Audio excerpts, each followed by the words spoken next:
السلام عليكم ورحمة الله وبركاته. حبايب قلبي عاملين ايه؟ يا رب تكونوا بخير. تيجوا نشوف مع بعض النهاردة الحاجات الحلوة دي عملناها ازاي. زي ما احنا شايفين كده عملنا شوية بيتزا بس بجد تحفة. شوف بقى دي لو انت هتاكليها من اي محل هتكلفك قد ايه وهتدفعي كام. هنا جبنا كيلو دقيق زي ما احنا شايفين. احنا عملنا كل الكمية اللي معانا دي بكيلو دقيق بس. جبت كيلو دقيق حطيت عليه رشة ملح وهنحط عليه كمان رشة زعتر. انا بحب اوي احط لعجينة البيتزا رشة زعتر، بتنقلي الوصفة والعجينة لحتة تانية خالص، بجد بتكون تحفة جدا. من اجمل الحاجات او من اجمل عجينة البيتزا اللي كلتها اللي بيبقى فيها الزعتر دي. تمام.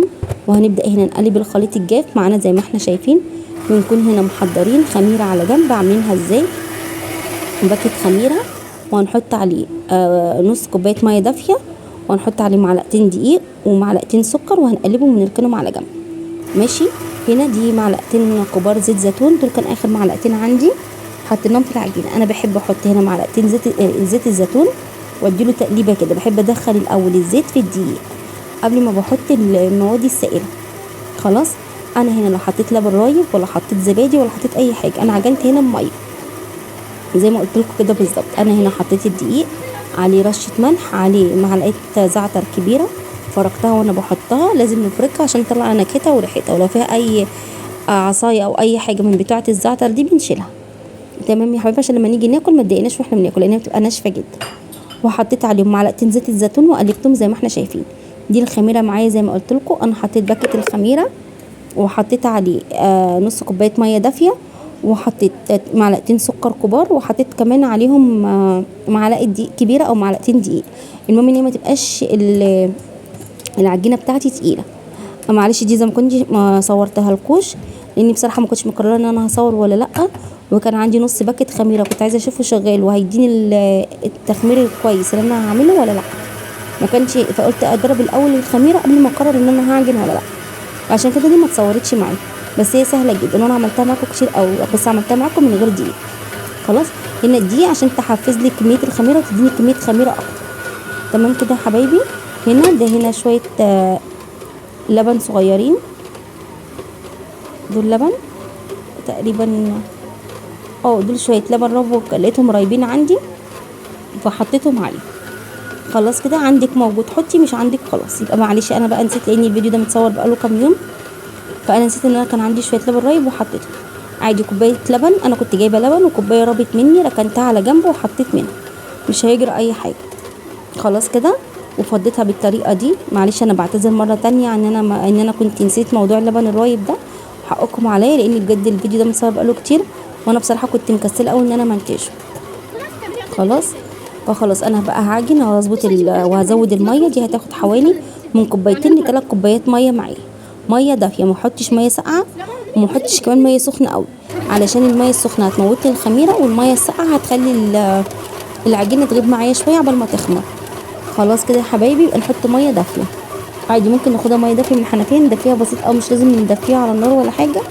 بناخد شويه ميه دافيه. دي الحله اللي مكان الخميره انا حطيت فيها الميه زي ما احنا شايفين كده. العجينه قاسيه قوي معايا، هزودها شويه ميه ونخلي بالنا من الميه، نزود شويه بشويه. لو العجينه طريت معايا هزودها معلقه دقيق، لو العجينه قاسيه معايا هزودها معلقه ميه. اول ما العجينه تبدا تلم معايا بزود معلقه بمعلقه، ما بزودش كتير مره واحده لان بتبقى ساعات العجينه محتاجه معلقه ميه واحده بس، مش محتاجه اكتر من كده. زي ما احنا شايفين كده انا كل شويه ببص عليها وبحط معلقه واحده زي ما احنا شايفين بالطريقه دي. تمام يا حبايبي. لو انت مش بتقدري تتحكمي ان انت تمسكي الكوبايه او الحله او حاجه تصبي بيها الميه، خلي معاكي معلقه، حطي معلقه بمعلقه. لو ما تلاقي العجينه لمت معاكي، عجينه البيتزا بتبقى تحفه جدا وفيها حته طراوه شويه، تبقى طريه شويه فيها تلزيقه كده. انا مش عايزاها ناشفه تماما، انا عايزاها يكون فيها تلزيقه. لما اجي امسكها في ايديا الاقيها بتلزق. خلاص. بس مش لدرجه ان هي تكون طريه قوي، بس فيها تلزيقه بسيطه كده. تمام يا حبيبي. انا عملت معاكم البيتزا قبل كده، مش فاكره مره ولا مرتين، بس المره دي انا حبيت اعملها معاكم تاني لاني عملتها بحشوه. بصراحه انا اول مره اعملها في البيت، بس انا بحبها جدا لما باكل بره. لو اكلت بيتزا بره يا اما باكلها بيها يا اما باكلها بالجبن بس، اللي هي حشوه السي فود. ماشي. انا هنا هعمل بيتزا بالسي فود وهعمل بالجبنه وهعمل كمان بالفراخ. يعني انا هنا هعمل 3 حشوات. خلينا مع بعض عشان نشوف الحشوات هنعملها ازاي وهنجهز الحشوات ازاي وهنجهز الصوص بتاع البيتزا كمان ازاي. ماشي يا حبايبي. انا هنا خلاص عجنت العجينه بتاعتي كلها، وزي ما انتم شايفين العجينه بتاعتي خانتني بصراحه، حاسه ان هي خلاص بدات ايه، عايزه تستقيل، تستقيل، زهقت مني وعايزه تستقيل. العجان هنا لقيتها في الاخر بتلف على الفاضي ما بتعجنش، فقلت خلاص افضيها واعجنها شويه كده بايديا. خلاص يا حبايبي، معلش هو التصوير بس بيكون الكم طويل شويه، بيضايقني جدا في الشغل، وما بنفعش ان انا ارفعه اكتر من كده عشان عارفين ايه ايدي ما تبانش في الكاميرا يعني وكده. خلاص فالمهم ان انا عجنتها كده ولفتها كويس عشان ايه، وركنتها على جنب عشان تخمر. قبل ما العجينه هتخمر معايا هبدا اعمل الحشوات واعمل صلصه البيتزا. هنا انا هبدا بالصلصه، هجيب فص توم، ادي معلقه زيت واجيب فيها فص توم واشوحه لغايه لما يبقى لونه ذهبي. بعد ما يبقى لونه ذهبي، هو يفضل ان يكون زيت زيتون، بس زي ما انتم شايفين معايا انا اخر حبه زيت زيتون حطيتهم لعجينه البيتزا. فهنا انا هعمل الصوص بتاع البيتزا بزيت عادي، مش هيجرى اي حاجه. هو زيت الزيتون بيديها نكهه احسن، بس مش هيجرى حاجه لو انا عملت زيت عادي، زيت عباد او زيت ذره، اي زيت اكل انا بستخدمه مش هيجرى اي حاجه. ودي كانت عندي صلصه في الفريزر اللي انا كنت مخزناها معاكم، طلعتها وحطيتها، مش معاكم طبعا، انا خزنتها معاكم خلصتها، ويبقى انا بعمل باستمرار جديد. خلاص يا حبايبي، هنا كان عندي، فاكرين كنت جايبه معاكم في المشتريات سمك وجمبري، انا عملت منهم كلنا منهم سمك، عملت قلية السمك وقلية الجمبري. انا ما صورتوش لاني كنت قليه معاكم قبل كده عن قريب، مش من بعيد قوي، هبقى احط لكم اللينك بتاع الفيديو. وهنا دي كان معايا 7 جمبريات بالظبط زي ما احنا شايفين، وحته سمك فيليه صغيره، قطعت ده وقطعت ده، وقررت ان انا احشي بيهم البيتزا. خلاص يا حبايبي، بجد كان طعمها تحفه جدا واحلى بكتير قوي من اللي انا باكلها بره بصراحه. اولا حاجه فريش وجميله وحلوه، طبعا فريش مش انا مطلعاها من الفريزر، بس انا كنت شاريها من عند راجل فريش، ما بجيبش حاجات مجمده، انا مش بحب الحاجه المجمده بصراحه، انما انت لو بتحبي مفيش مشكله. انا هنا كان عندي ده سمك فيليه وعندي جمبري، قطعتهم كده زي ما احنا شايفين قطع صغيره، وهشوحهم واحطهم على البيتزا. اي حشوه بنحطها على البيتزا بنحطها مستويه، وما نحطش حشوه البيتزا نيه. ليه؟ اولا لو نيه هتنزلي الميه اللي فيها على العجينه وهتزفري العجينه، مش هتستوي اصلا. فلازم نحط حشوه البيتزا تكون الحشوه بتاعتي مستويه تماما، مش نص سوا كمان، لا مستويه تماما. خلاص يا حبايبي، يا ريت اللي وصل معايا لغايه هنا وما دس لايك يدوس لايك، ولو في الفيسبوك يعمل اعجاب، ولو اول مره تشوفي القناه يا ريت تشتركي وتسيبي لي تعليق حلو كده زي. وبصوا يا حبايبي، انا هنا بعمل وصفات جديده او وصفات مختلفه باستمرار. لو انتوا حابين ان احنا نعمل وصفاتنا اليوميه، ان انا مثلا اكل ايه النهارده، وصفه يوم بيومه، سيبوا لي في التعليقات تحت واحنا نعمل يوم بيوم. انما انا بتاخر عليكم في التصوير لاني دايما بحب اقدم لكم حاجه جديده. قبل ما ننسى مع بعض، انا هنا حطيت فص ثوم، وحطيت كمان ملح، فلفل اسمر، ملح، رشه فلفل، رشه جنزبيل، رشه كزبره، رشه كمون، وهنقلبهم. خلاص يا حبايبي، انا حطيت الخلطه دي كلها على الجمبري والسمك وقلبتهم، وبعد كده سخنت معلقه زيت على النار وحطيتهم عليه. ماشي، طاسه فيها معلقه زيت وفضيت عليها السمك والجمبري بالخلطه اللي انا حطيتها عليه، اللي هي قرن فلفل، كمون، كزبره، رشه ملح وفص ثوم، وقلبتهم وحطيتهم في الطاسه. هنا جبت بصلايه صغيره وقطعتها عادي بالسكينه، حابه تضربيها بالكبه اضربيها، وحطيتها في طاسه تانية على النار. خلاص، هو الجمبري والسمك ما بياخدش الا تشويحه واحده بس. معلش هي الحته دي اتلخبطت معايا شويه بتاعه تشويحه السمك والجمبري، معرفش راحت فين، بس انا شوحتهم، مجرد ان هم بيشموا النار بيستووا على طول وبشيلهم. هنا كانت العجينه معايا خمرت اهي زي ما احنا شايفين. هقطعها، اعملها 4، هعمل واحده كبيره شويه و3 وسط. تمام يا حبايبي، دي العجينه. الكيلو ممكن يعمل لي من 4 ل5 بيتزات على حسب حجم البيتزا اللي انت عايزاه، ولو عايزه بيتزات صغيره ممكن يعمل اكتر من كده، بس انا بعملها وسط، مش بعملها كبيره قوي ولا صغيره قوي. خلاص، بس انا هنا المره دي عملت واحده كبيره وثلاثه وسط. تمام. ليه عملت واحده كبيره؟ لاني ما كنتش متاكده قوي ان البيتزا بالسي فود هتعجبهم، انا بحبها جدا، بس ما كنتش متاكده هم ياكلوا معايا هيحبوها ولا لا. فقلت خلاص اعمل واحده كبيره، عجبتهم وكلوا معايا منها تمام، تكفي الكل يعني. ما عجبتهمش فخلاص مش مشكله، ممكن اكلها على مرتين على 3، مش هيجرى ايه حاجه، خصوصا ان انا الوحيده اللي بحبها. تمام يا حبايبي كده. فخلاص انا هنا قطعت العجينه بتاعتي كلها وركنتها على جنب. ولازم اغطي العجينه، سواء انا حطاها تخمر بغطيها بكيس بلاستيك وعليها فوطه، او بسيبها تخمر. وبعد كده لما بقطعها بالطريقه دي برضو بغطيها عشان ما تعملش قشره من فوق الوش ناشفه، ولما اجي ابططها تبقى ليها قشره كده ومش احسن حاجه. خلاص زي ما انتم شايفين كده انا بجيب في الثلاجه وبفتحه وبروح مغطيها. وبعد كده سواء تخمر او سواء اركنها على جنب. والافضل ان انا اقطع العجينه من بدري شويه. هنا كانت البصلايه بتاعتي خلاص خدت اللون الذهبي. هبدا احط عليها الفراخ اللي انا مقطعاه. ده بانيه عادي انا مقطعه قطع صغيره، احطه على الفراخ زي ما احنا شايفين، احطه قصدي على البصل زي ما احنا شايفين كده. بصله شوحت بمعلقه زيت وحطيت عليه الفراخ، هشوحها برده، هفضل اقلبها لغايه لما تتشوح معايا تماما. يبقى انا كده عملت ايه؟ عملت صوص البيتزا، ان انا حطيت الثومه ومعلقه الزيت والثومه وحطيت عليه الطماطم سبتها اتسبكت مع بعضها. وعملت كمان الوصفه بتاعت او الحشوه بتاعت الجمبري والسمك وحطيتهم على جنب. دوبك حطيتهم قلبتهم معلقه توم مع رشه جنزبيل، رشه ملح، رشه فلفل اسمر، رشه كمون، رشه كزبره، وقلبتهم مع بعض وحطيتهم في الطاسه. خدوا دوبك تشويحه وركنتها كمان على جنب. وهنا اعمل الحشوه بتاعت الفراخ.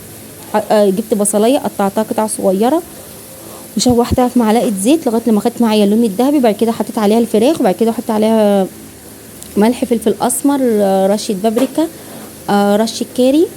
انا بحب قوي على حشوه الفراخ رشه الكاري دي، بتديها ريحه وطعم حلو. بابريكا مدخنه برضو بتديها ريحه وطعم حلو قوي. وهنحط عليهم رشه جنزبيل. وهنحط كمان توم على بصل بودر، انا حطاهم في برطمان على بعض. دي كانت رشه جنزبيل انا بحطها، ولا دي رشه؟ لا دي مش جنزبيل، لا دي رشه استنى هقول لكم يا حبايبي. اللهم صل على النبي. قرنفل مطحون، انا طحنه قرنفل وحطاه كده لوحده، فحطيت رشه قرنفل مطحون لاني ما كانش عندي 7 بهارات. وحطيت عليه عصره ليمونه وهقلبها كويس قوي. حابه تحطي معاها فلفل تمام حطي فلفل، انا ما حبيتش احط معاها فلفل. ممكن اكون حطيت حته فلفل صغننه زي الهريسه كده تديها ريحه او طعم، ممكن لا بصراحه مش فاكره بس تقريبا لا. خلاص هنا بقى قبل ما حشوه الفراخ كمان تستوي معايا هبدا اجهز بقى ايه الحاجات بتاعتي. هنا جبت الجبنه بتاعتي وكنت مطلعاها من شويه من الفريزر، فهبدا افككها كده واقلبها على بعضها. دي جبنه ميكس على جبنه موتزاريلا. دي جبنه موتزاريلا الحمد انا وريتها لكم قبل كده في الفيديو اللي فات، وريتها لكم انا بجيب دي جبنه الحمد بقري طبيعي 100%، معلهاش اي زيوت نباتيه. بجد لما تلاقيها دي احسن حاجه، هتلاقيها حلوه جدا، احسن كمان من الجبنه النباتي. تمام كده او صحي اكتر. هنا كانت خلاص معايا الصلصه بتاعتي اتسبكت بتاعت البيتزا. حطي رشه ملح، رشه فلفل اسمر، هنحط كمان معاها رشه زعتر. البيتزا بتحب الزعتر جدا، يعني البيتزا بتاعت البيت حط لها كده زعتر هتبقى جميله قوي، بتخلي بجد البيتزا طعمها في حته تانية خالص. مش هتفرقيها عن بتاعت بره. خلاص يا حبايبي الزعتر بيخلي لي البيتزا حلوه قوي، فالبيتزا بتحب الزعتر قوي. خلاص وانتي لو مش بتحبي الزعتر ممكن تحطي رشه صغيره ودوقي وشوفي على ضمانتي شوفيها هتبقى عامله ازاي. خلاص كده انا خلاص قلبت الصلصه واركنها على جنب، والجبنه جهزتها. هجيب قرنين فلفل رومي وهقطعهم برده اجهزهم على جنب. ما حبيتش اكتر الفلفل لان انا عندي بنتي الصغيره ما بتحبش الفلفل اصلا على الاكل، بتشيله، فحطيت بس يدي معايا لون وشكله وخلاص. تمام. عندك زيتون حطي، انا بصراحه ما كانش عندي زيتون ونسيت اشتري، فروحت عاملاها بالطريقه دي، بجد كان طعمها تحفه جدا.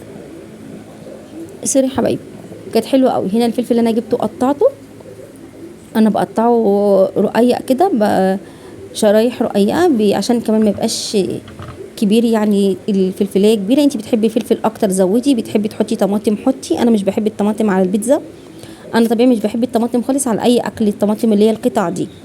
بس انت لو بتحبي حطي طماطم، لو بتحبي حطي فلفل الوان، حطي فلفل الوان بيبقى جميل برضو جدا.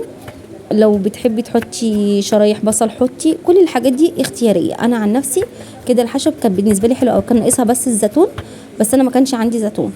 ولو عندي فلفل الوان كنت هحط، انما انا برضو ما عنديش فلفل الوان.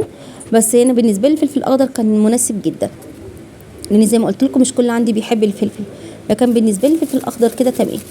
خلاص انا كانت العجينه بتاعتي اللي انا قطعتها خلاص ارتاحت. لازم العجينه بعد ما اقطعها اسيبها ترتاح شويه عشان تبقى سهله عليا في الفرد. زي ما احنا شايفين العجينه ملزقه معايا، طالما العجينه ملزقه معايا بتتفرد معايا بكل سهوله. لو العجينه قاسيه معايا اما اجي افردها تبقى قاسيه جدا في الفرد، مش هتقدر تتفرد بكل سهوله، مش تبقى لينه كده. فعشان العجينه تبقى لينه في ايديا وتتفرد بسرعه محتاجه ان هي ايه لما اكون بعجنها تكون ملزقه شويه. خلاص واللي وصل معايا لغايه هنا ما ننساش اللايك والشير والسبسكرايب للقناه وكومنت حلو كده زيكم.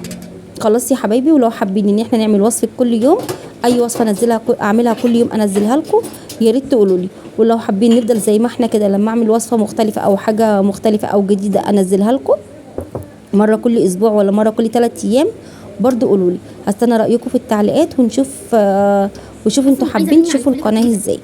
خلاص يا حبايبي، انا عارفه ان في ناس مهتميه قوي بصراحه بالقناه وبيشجعوني جدا، وربنا يبارك لكم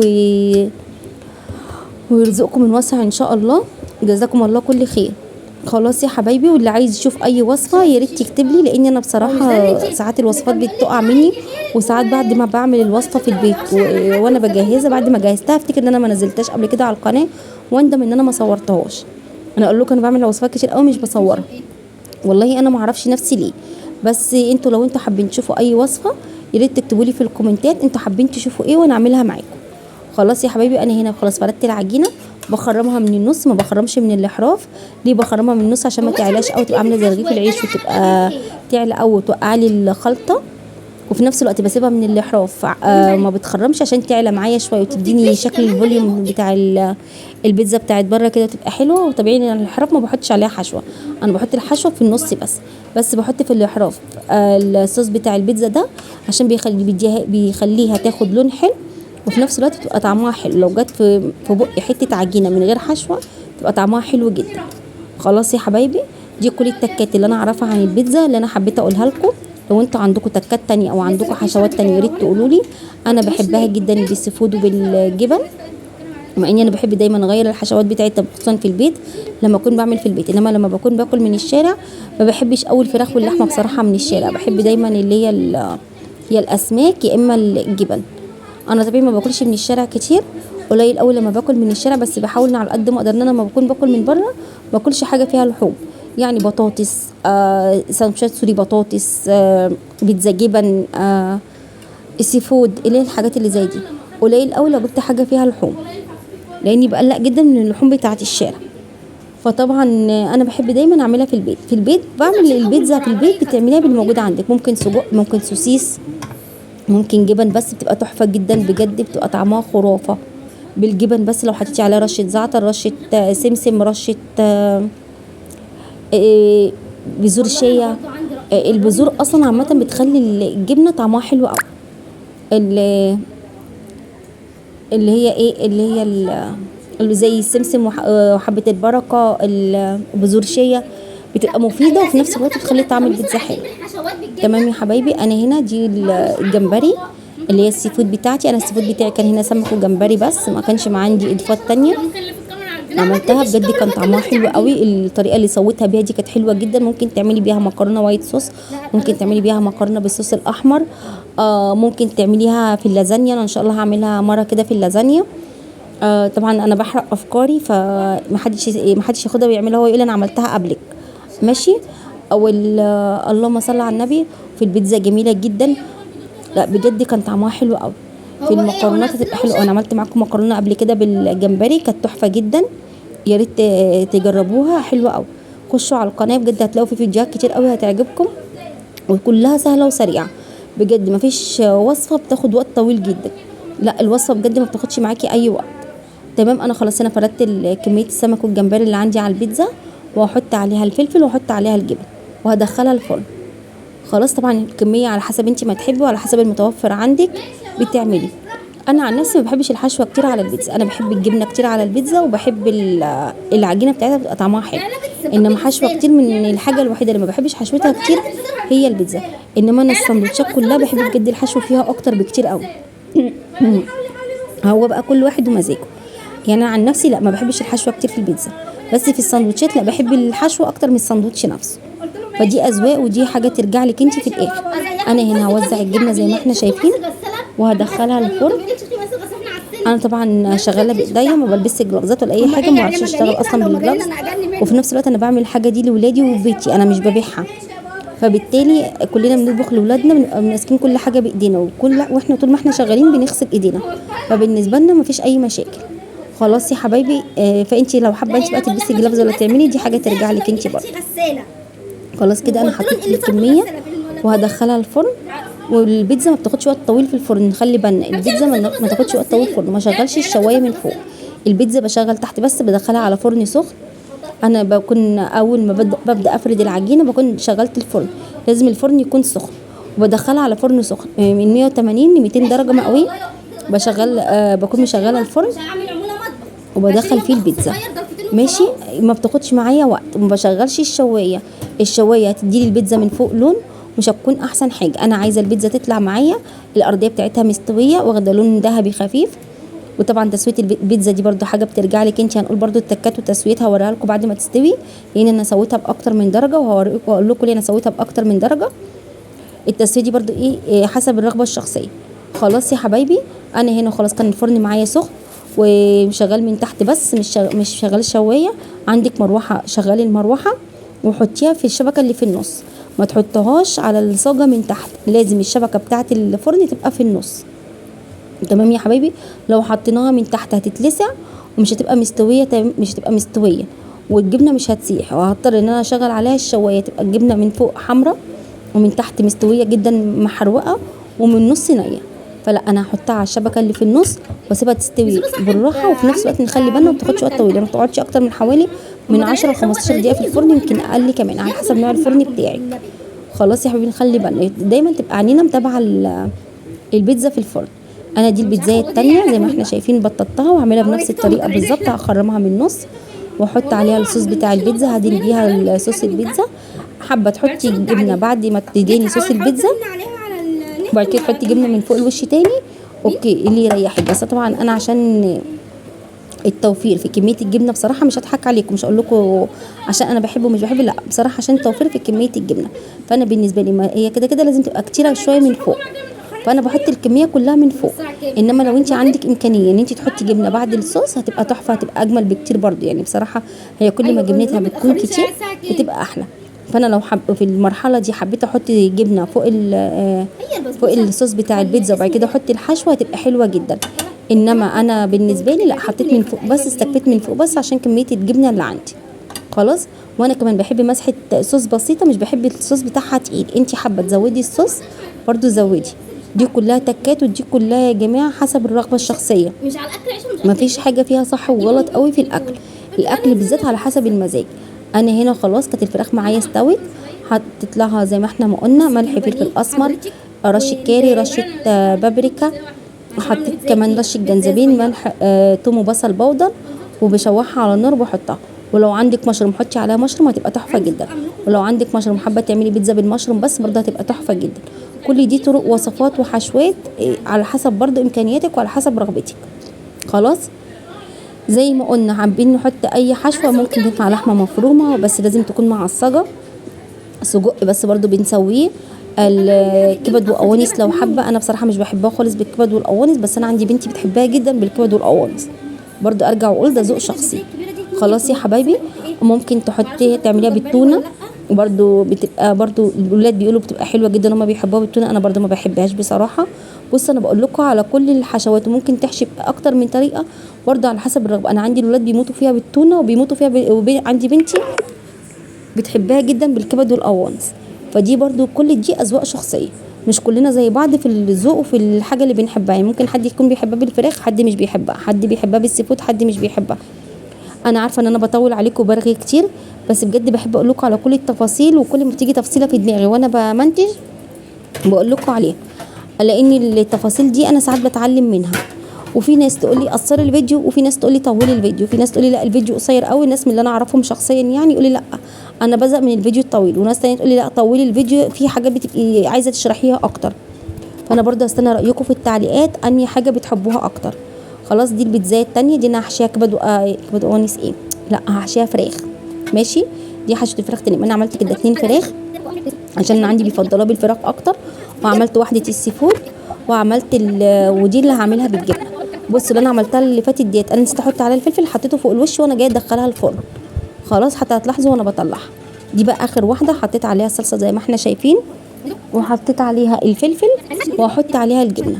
وبعد ما احط الجبنه نشوف هنعمل فيها ايه مع بعض دلوقتي. انا خلاص فضيت الجبنه اللي عندي عشان دي بالجبنه بس، فطبعا اذا حطيت عليها الجبنه كلها اللي فضلت. تمام يا حبايبي. وهجيب هنا هجيب حبه البركه احط لها كده برده، ما كترتش حبه البركه مش عليها كلها، لان انا عندي جزء بيحب حبه البركه وجزء ما بيحبش. خلاص، فانا عملت اللي يرضي الكل. دي كانت اول بيتزا معايا بتاعه السي فود، زي ما احنا شايفين طالعه عامله ازاي. لو انا بقى ولعت الشوايه من فوق مش هتطلع لي الجبنه سايحه بالطريقه دي، هتطلع الجبنه حمرا كده وطعمها مختلف، مش هتبقى زي اللي بنجيبها من بره. فانا هنا ما بولعش الشوايه خالص، بعتمد على السخونيه بتاعه الفرن ان هو يسيح لي الجبنه، عشان كده لازم الفرن عندي يكون سخن. خلاص، زي ما احنا شايفينها طالعه جميله ازاي. وهنشوف الارضيه بتاعتها لونها عامل ايه. الارضيه بتاعتها لونها ذهبي فاتح كده. هي الكاميرا مغمقه تقريبا سنه، انا شفته وانا بمنتجه، بس هنشوف مع بعض دلوقتي. هنقطعها ونشوفها. طبعا هي سخنه جدا، بس انا حبيت اوريها لكم وهي طالعه من الفرن كده وسخنه. انا مش بحبها بيضه قوي ولا بحبها غامقه قوي، ما بحبش العجينه كمان تخينه قوي، بحب العجينه بتاعتها وسط. خلاص، عندي بقى جزء في البيت بيحب الارضيه بيضه فاتحه كده، يا دوبك تستوي وتطلع على طول، تبقى البيتزا العجينه تخينه شويه مش رقيقه كده. زي ما احنا شايفين الظهر كان لونه بني، جريت الحته دي بسرعه. دي كانت البيتزا التانية، دي اللي انا حطيت عليها الفلفل من فوق الوش عشان يستحطوا من تحت. زي ما احنا شايفين دي تقريبا. عندي زوجي بيحب معلش يا حبايبي، زي ما انتم شايفين جالي تليفون فكنت لازم ارد، فانا بصراحه نسيت انا قلت لكم ايه قبل كده، بس انا حبيت اوريكم. دي البيتزا التانية اللي هي معموله بالفراخ.